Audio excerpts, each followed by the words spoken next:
네, 지금부터 이 소식은 외교안보 국제부 선임 기자인 하종대 부국장, 또 최진봉 성공회대 교수 전지현 변호사와 함께하겠습니다. 네, 오늘 국방부가 서해 우리 국민 실종 사건 관련 입장문을 발표했습니다. 어떤 입장 발표인지 먼저 직접 들어보도록 하겠습니다.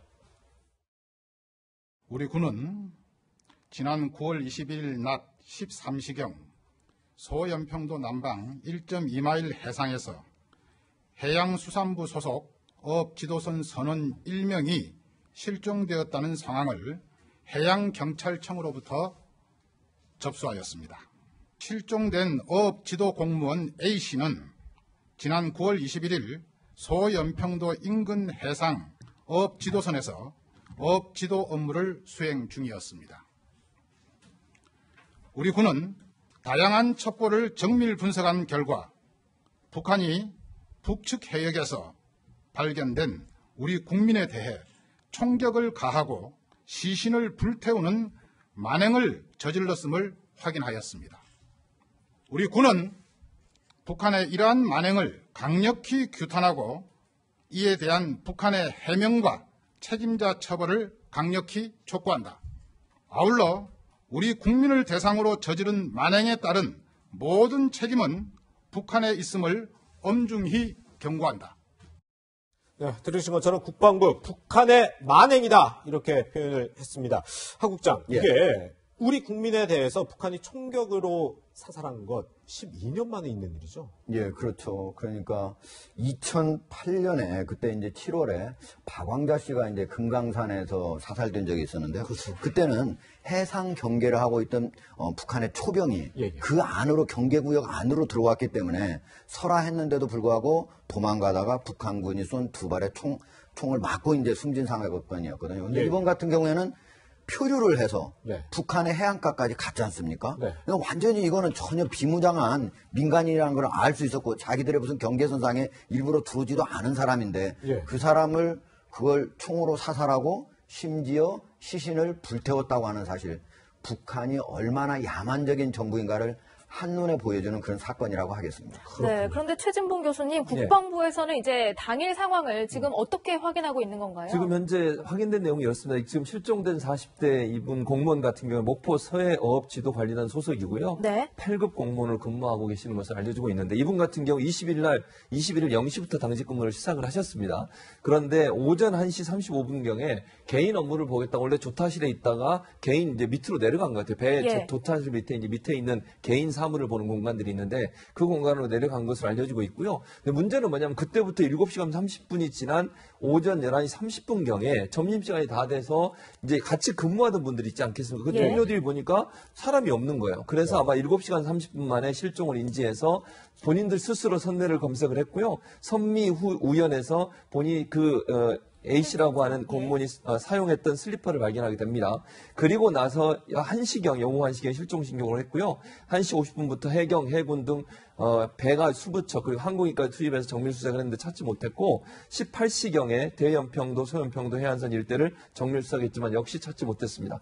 그리고 그 다음날 22일 날 1시 30분경에 북한 수상사업소 선박과 실종자 최초 발견에 정황이 발견이 됐고요. 그리고 나서 오늘 지금 발표한 것처럼 22시 11분, 그러니까 10시 11분경에 불태우는 모습이 확인됐다. 그렇게 밝히고 있습니다. 네. 그렇군요. 전지현 변호사님, 그런데 지금 군에서는 이 공무원 월북 가능성에 대해서도 거론하고 있잖아요. 예, 그러니까 군 당국의 의견에 따르면은 이분이 이제 월북했을 가능성이 있다 그렇게 판단을 하고 있는데 근거가 뭐냐고 물어봤어요. 그러니까 지금 이게 실족을 한 거, 배에서 실족을 한 거 아니면 월북 두 가지 중 하나일 거잖아요. 네. 군에서 월북으로 보는 근거는 뭐냐면은 구명조끼를 착용하고 있었다는 겁니다. 배에서 실족을 했다면은 구명조끼를 찬 채로 떨어지지는 않았을 거라는 거예요. 그다음에 이제 본인 신발을 유기하고 떨어졌다고 합니다. 만약에 실족을 했다면 신발을 신은 채로 넘어졌겠죠. 그다음에 부유물을 이용해서 그다음에 이용해가지고는 이렇게 바다에서 어느 정도 이렇게 떠 있었고 그 전에 실족을 하기 전에 월북 의사를 주위에 이렇게 표명을 했다. 지금 그렇게 얘기를 하고 있는데 이 월북 의사를 누구에게 어떻게 표명을 했다는지 그 부분이 좀 의심이고 이것만 가지고 월북으로 보기에는 좀 이게 근거가 빈약한 거 아니냐 이런 얘기들이 있습니다. 네, 일단 뭐 군에서는 이제 가능성이 높은 것이다. 이 정도로 지금 판단을 하고 있고 실제 지금 뭐 월북의 의도가 있었는지 이 부분은 좀 더 확인이 필요한 상황인 것 같은데요. 이 부분과 관련해서 예. 좀 과연 그러면 월북 의사가 있었던 사람이냐 이게 좀 궁금하지 않습니까? 그러니까요. 그런데 원래 근무를 할 때 업 지도선에서 근무할 때 당연히 구명조끼를 입고 착용하고 근무를 해야 됩니다. 예. 그러니까 즉 월북을 하기 위해서만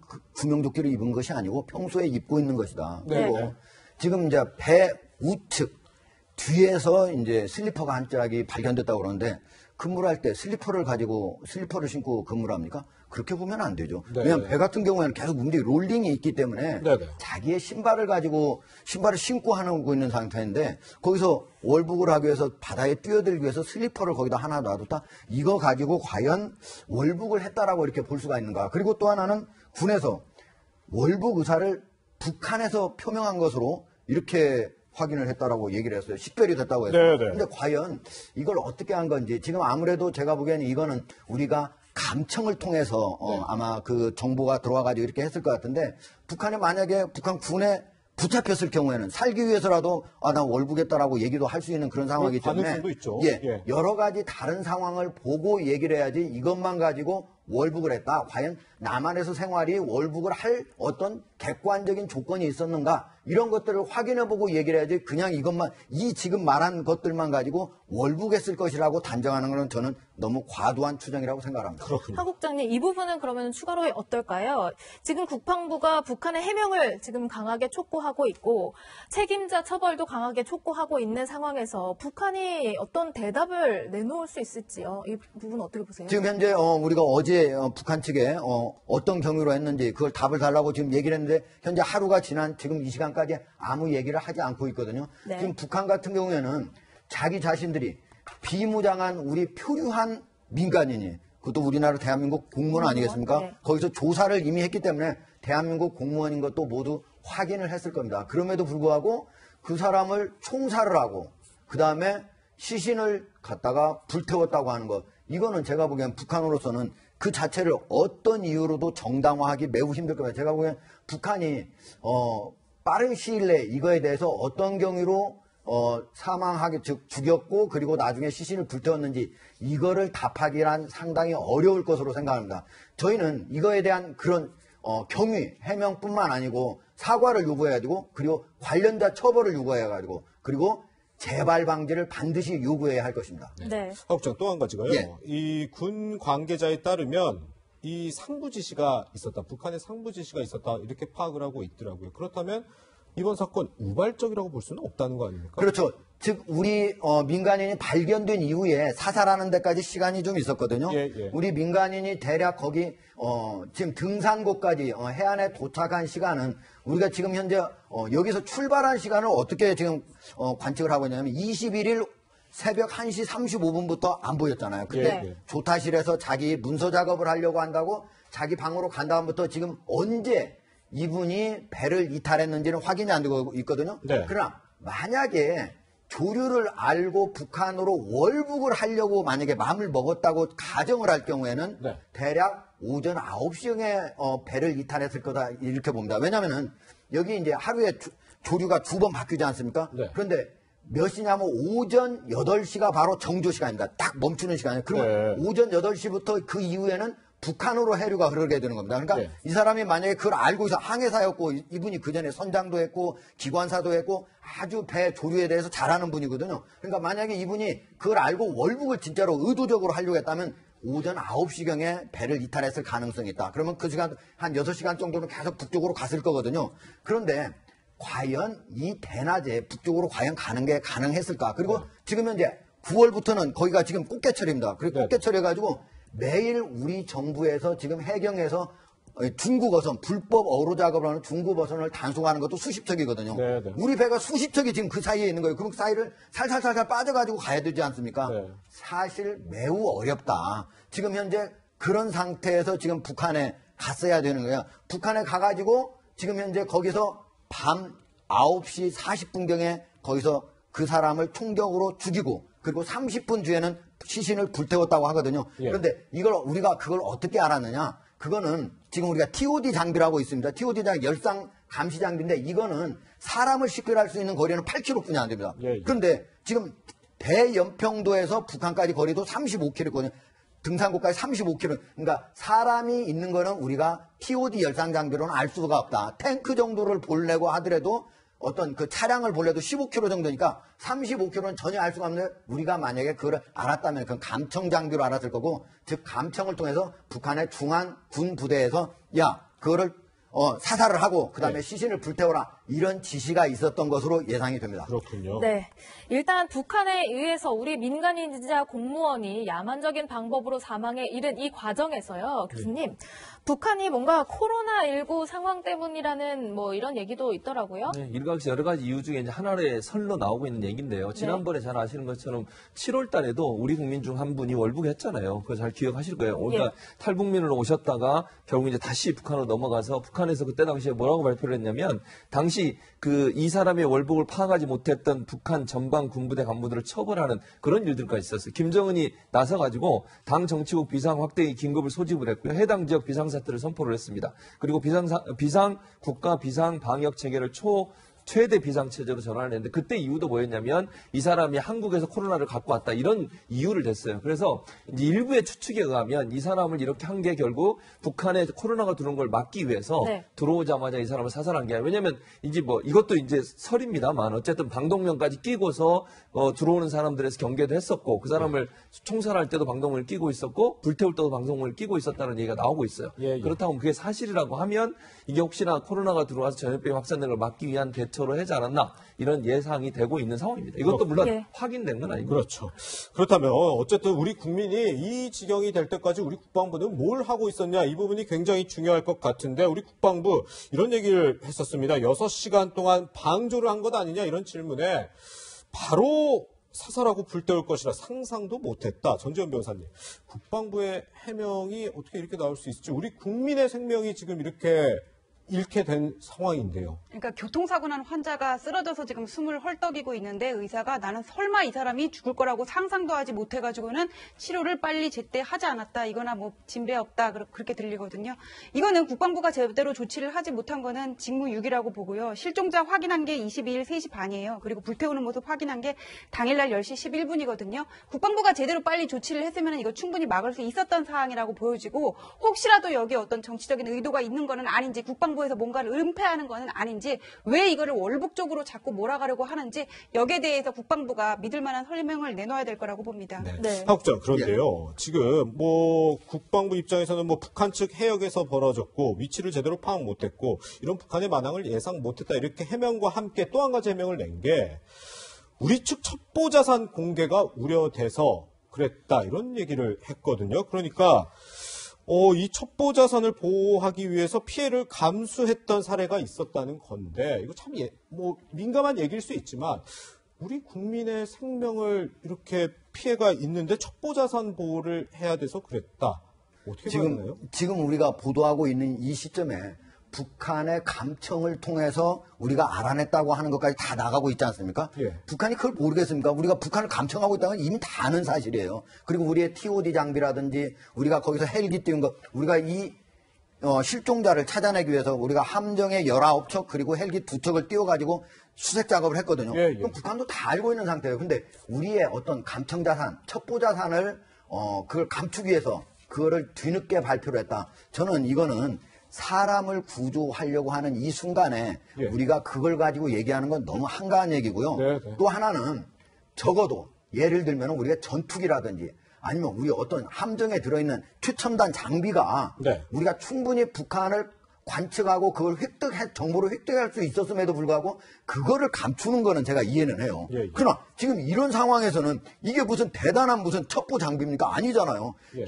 매우 기본적인 장비들이에요. 이거를 뭘 우리가 감출 이유가 있다고 그것 때문에 우리 실종된 사람이 북한에서 총격을 당해서 그리고 불태워지는 그 순간까지도 발표도 안 하고 그리고 그거를 늦췄다? 저는 이건 이해가 안 되는 그런 해명이라고 봅니다. 네, 그렇군요. 일단 우리 국민이 사망한 시점은 22일이었고요. 그 다음날 새벽 1시쯤에는 문재인 대통령이 UN 화상으로 진행된 연설에서 이렇게 이야기했습니다. 어떤 얘기를 했는지 들어보시죠. 이제 한반도에서 전쟁은 완전히 그리고 영구적으로 종식되어야 합니다. 그 시작은 평화에 대한 서로의 의지를 확인할 수 있는 한반도 종전선언이라고 믿습니다. 종전선언이야말로 한반도에서 비핵화와 함께 항구적 평화체제의 길을 여는 문이 될 것입니다. 물론 코로나19 상황 때문에 지금 화상으로 진행된 회의 사전 녹화한 연설 영상으로 진행을 한 건데 이 영상은 앞서서 17일에 이미 전달이 된 상황이라는 점 일단 말씀드리겠고요. 일단은 그렇지만 대통령의 어떤 종전선언이 하기 전날 군에서는 이미 사망 사건을 알고 있었다는 얘기잖아요, 하국장. 그렇죠. 그러니까 저는 대통령께도 이미 보고가 됐다고 생각을 합니다. 왜냐하면 22일 밤 11시 11분경에는 이미 우리가 이 시체를 불태우는 장면이 포착이 됐거든요. 그게 바로 즉각 청와대에도 보고가 됐습니다. 그리고 바로 그 직후에 23일 새벽에 바로 그 NSC 국가안전보장회의가 열렸습니다. 그리고 그 이제 새벽 1시경에 유엔에서 문재인 대통령이 그 연설을 한 셈인데요. 물론 그 전에 만들어졌기 때문에 그거를 고치기 좀 어렵고 하는 측면은 충분히 이해가 됩니다. 그럼에도 불구하고 적어도 그 자리만큼은 조정을 해서 한다든지 아니면 유감을 표명하면서 이런 일이 없기 위해서라도 종전선언이 필요하고 평화체제가 필요하다고 얘기를 한다든지 좀 더 조정을 했으면 어땠을까? 그 부분 참 아쉬운 부분입니다. 네. 최 교수님. 어쨌든 이 연설 직전에 이미 군에서 국방부 장관과 청와대에 이 사실을 보고했다는 거예요. NSC도 이 연설이 나가고 있는 시점에 열리고 있고요. 그런데 종전선언, 이 메시지가 적절했을까요? 어떻게 이걸 수정이 쉽지 않더라도 양해를 좀 구하는 방법이라든지 있지 않았을까요? 일단 수정이 쉽지도 않고 저는 이제 종전선언 자체가 문제라고 보진 않아요. 왜냐하면 이런 문제가 발생하는 이유가 종전선언이나 대결 구도가 없어지지 않아서 이런 문제가 발생하는 거잖아요. 그러니까 이 문제에 대해서 우리 국방부나 정부가 적극적으로 대처하고 우리 국민을 저렇게 무참히 학살한 저런 행동에 대해서 비판해야죠. 그리고 문제를 제기하고 이 문제 해결을 위해서 노력하라고 얘기해야 되지만 그것과 다르게 종전을 해야 된다고 하는 건 계속 저는 주장해야 한다고 봅니다. 그러니까 종전선언을 하라고 하는 게 잘못됐다고 저는 보진 않아요. 왜냐하면 이게 종전을 하고 평화 대결 구도가 없어지게 되면 이런 문제가 발생하지 않을 거 아니겠습니까? 지금도 이렇게 대결하다 보니까 결국 우리 말도 전화도 안 받죠. 우리 연락도 안 받죠. 저런 식으로 나쁜 행동을 계속하고 있잖아요. 그러니까 대결 구도를 없애는 것은 결국 궁극적으로 이렇게 앞으로 나타날 수도 많은 일들을 해결할 수 있는 방안이기 때문에 저는 종전선언 자체에 얘기했다는 건 문제라고 보진 않아요. 다만 지금의 이 사태에서 우리 정부가 어떻게 접근하고 어떻게 해결하려고 노력하느냐 하는 문제 이걸 우리가 지켜봐야 되겠지만 국방부든 아니면 정부 당국이든 청와대든 우리 국민이 이렇게 어려움을 당하고 무참히 학살된 상황에서는 북한에서 명확하고 유엔을 통해서든 어디를 통해서든 강력하게 항의해야 한다고 생각을 합니다. 네, 여러 가지 목소리가 엇갈리고 있는 가운데 야당에서는 이렇게 지적했습니다. 듣고 오시죠. 북한의 야만적 행태에 커다란 분노를 느끼지 않을 수가 없습니다. 우리 국민이 피살당한 중대한 사건임에도 정부가 이렇게 깜깜이 모를 수 있는지 굉장히 답답한 노릇입니다. 그동안 홍보했던 한라인 등 소통 채널은 허구였나 묻고 싶습니다. 북한은 달라진 것이 없는데 문재인 대통령은 어제도 종전선언을 운운하였습니다. 국가안보와 국민안전에 대해 어떤 보장을 갖고 종전선언을 얘기하는 것이 참으로 무책임하다고 느낄 수밖에 없습니다. 이번 사건이 알려지는 과정을 두고 국방부 기자들은 지금 전주현 변호사님 은폐 의혹까지 제기하고 나섰죠? 아직 은폐라고까지 우리가 단정하기는 어려운데 국방부에서 이거를 빨리 기자들한테 오픈을 안 했던 거는 맞는 것 같아요. 이게 국방부에 출입하는 기자단이 있고 그다음에 국회 출입하는 기자단이 있지 않습니까? 각 기자단은 이제 간사가 있어요. 각 언론사를 대표를 하는. 근데 이제 국방부 기자단에서 수차례 이거 관련해서 백브리핑을 요구를 했다 그러는데 국방부에서 이를 거절했단 말이에요. 그러고 나가지고 이제 여당 대표실에서 브리핑을 하고 국방부 기자단에서는 국방부와 직접적으로 다이렉트로 해가지고 어떤 정보도 얻지 못하고 국회 출입 기자단을 통해서 이 내용을 알았다는 거거든요. 그러니까 국방부가 이거를 뭔가 자체적으로 그 내용을 어떤 가감 없이 브리핑을 한 게 아니라 정치권하고 조율을 해가지고는 그 말을 짜맞춘 일단 일종의 어떤 정제된 내용을 기자단한테 푼 게 아니냐, 여기 은폐가 있었던 거 아니냐, 지금 이런 의혹이 제기되고 있습니다. 네, 일단 지금 야당에서 또 이런 얘기들 나오고 있습니다. 왜 이틀 지나서 공개했냐 이에 대한 논평인데 국민의힘은 국방부와 군이 북한의 만행을 파악하고도 여러 가지 정치적 파장에 대한 고려 때문에 시간을 끈 것 아니냐 이런 입장을 밝혔고 배준영 대변인 역시 정부가 비핵화 없는 종전선언 제한 이벤트에 국민 생명을 뒷전으로 밀어넣은 것 아닌지 의심하지 않을 수 없다. 이렇게 얘기를 했고 조금 전에 이제 민주당에서 서면 브리핑 형태로 지금 입장이 나오기도 했는데 입장을 좀 살펴보면 북한군 행태 어떤 이유로든 용납할 수 없는 만행이고 강한 유감을 표명한다. 이런 입장이 밝혀졌고 곧 있으면 국회 국방위원회도 소집하겠다. 이런 입장을 밝혔습니다. 그런데 학자 지금 좀 궁금해진 게 어쨌든 우리 입장에서는 북한에 계속 뭐 사과든 해명이든 요청을 지금 해야 되는 상황인데 얼마 전에 남북 공동연락사무소도 지금 폭파가 된 상황이고 지금 남북 간에 소통을 할 수 있는 경로가 있긴 있는 건가요? 지금 하나도 없다고 봐야 됩니다. 왜냐면 예, 그렇습니다. 지금 우리가 유일하게 할 수 있는 게 이제 유엔사를 통해서 이제 전달을 한 건데 예, 그걸 전달해도 답을 안 하면은 우리가 어떻게 강제로 할 수 있는 방법도 없고요. 예. 이번 같은 경우에 지금 이제 실종이 된 순간에 우리가 헬기하고 그리고 함정을 투척을 해가지고 거기를 이제 수색을 하지 않습니까? 근데 그게 한계가 있었던 것이 왜냐면 헬기가 뜨더라도 NLL 즉 북방 한계선의 남쪽으로 약 10km까지 내려와서 그 위까지만 뜰 수 있습니다. 네네. 그러니까 그 안으로 더 들어가서 지금 우리 실종자가 더 가가지고 죽을지 안 죽을지 모르니까 북한 측에도 연락을 해가지고 우리 좀 헬기가 더 들어가겠다. 거기서 좀 지금 우리 수색을 하겠다. 혹시라도 이런 사람이 발견되면은 우리한테 연락을 달라. 그리고 예. 남측 사람이 오게 되면 연락을 달라 했어야 되는데 그런 것들도 연락도 안 되고 그리고 북측은 그 사이에 발견하자마자 남측 공무원임을 확인하고도 사살하고 이런 일들이 일어난다고 하는 거는 우리가 적어도 우리가 평화체제 그리고 종전선언을 얘기하려면요. 예. 남북 간 사이에 군사적 대치 그리고 최소한 민간인에 대해서는 그 목숨을 희생하지 않겠다는 사전 보장 약속이 있어야 됩니다. 군인끼리도 싸워가지고 서로 총 쏘고 있는 상황에서는 종전선언을 할 수 없지 않습니까? 예, 예. 그런데 민간인을 쏴 죽이는 상황에서 어떻게 종전선언을 하자고 얘기를 하겠습니까? 네. 이런 상황에서 지금 북한과 우리가 여러 가지 군사 채널도 있었고 청와대 채널도 있었고 뭐 통일부 채널도 있었고 아니면 국가안보기관 국정원의 채널도 있었고 이런 여러 군 채널도 있어요. 이런 채널이 지금은 현재 다 막힌 상태입니다. 이런 상황에서 어떻게 종전선언을 얘기하고 평화체제를 얘기합니까? 저는 적어도 어느 정도 이게 단계의 그런 어떤 이슈긴 하지만 우리가 종전선언을 하고 평화체제로 가는 건 우리가 반드시 추구해야 될 긴 장기적인 목표입니다. 그렇지만은 여러 가지 조건, 환경들이 맞았을 때 하는 것이지 이런 상황에서 그걸 제기한다고 그게 이루어질 수도 없을 뿐더러 전혀 조건과 맞지 않는다, 환경과 맞지 않는다, 엉뚱한 얘기다 이렇게 얘기할 수 있습니다. 네, 지금 저희가 이 사건을 짚으면서 안타까운 부분들이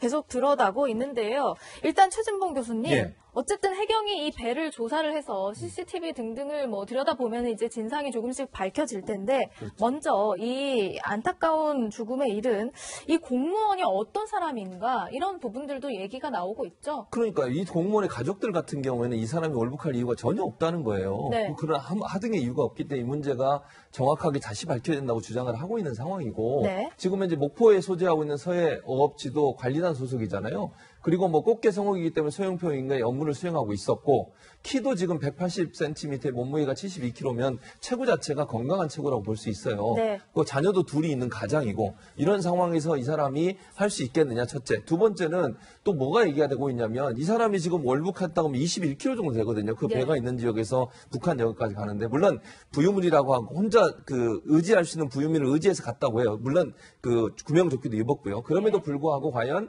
온도가 23도에서 25도 정도 그 당시는 그 정도 온도라고 하면 저온 그러니까 저체온으로 인해서 어려움을 처할 수도 있는 상황이었음에도 불구하고 과연 넘어갔다고 하는 게 과연 맞느냐 이런 지금 의문이 들고 있는 거예요. 그러니까 1차적으로 월북이라고 주장을 하고 있지만 여러 가지 내용으로 봐서는 월북이 아닐 가능성도 충분히 우리가 예상해 볼 수 있기 때문에 네. 이 부분은 좀 수사와 조사를 통해서 어떤 일이 있었는지를 밝혀내야 되는 상황이라고 볼 수 있습니다. 네. 예. 지금 이 상황에 대해서 점검하기 위해서 청와대 정오에 12시에 NSC 상임위원회를 열었다고 합니다.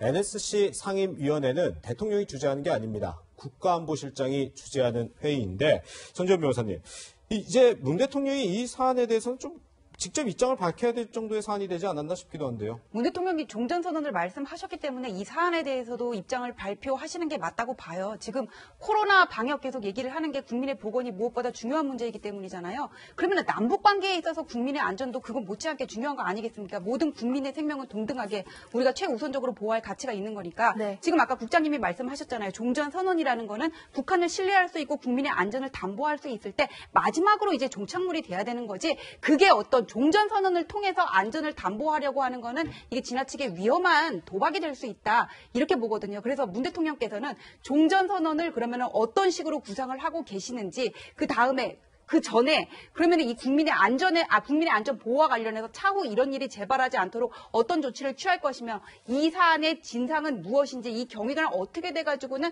이 발표가 늦었던 건지 거기에 대해서 국민이 납득할 수 있게 직접 해명을 하시는 게 맞다고 생각합니다. 두 분의 말씀에 제가 한마디 꼭 해야겠는데 종전선언이 지금 하국장이 말씀하신 그 절차를 통해서 하는 거예요. 종전선이라고 말은 그렇게 종전선이라고 얘기하지만 아무것도 없는데 어떻게 종전선언을 합니까? 하국장이 아까 설명하신 것처럼 안보도 다 안전도 보장되고 이런 다음에 종전선언 절차가 이루어지는 거기 때문에 말은 종전선언을 했지만 지금 전재현 변호사 얘기했던 것처럼 그 절차를 다 끝낸 이후에 하자는 얘기고 그런 절차를 진행하자는 얘기로 이해해야 된다고 봅니다.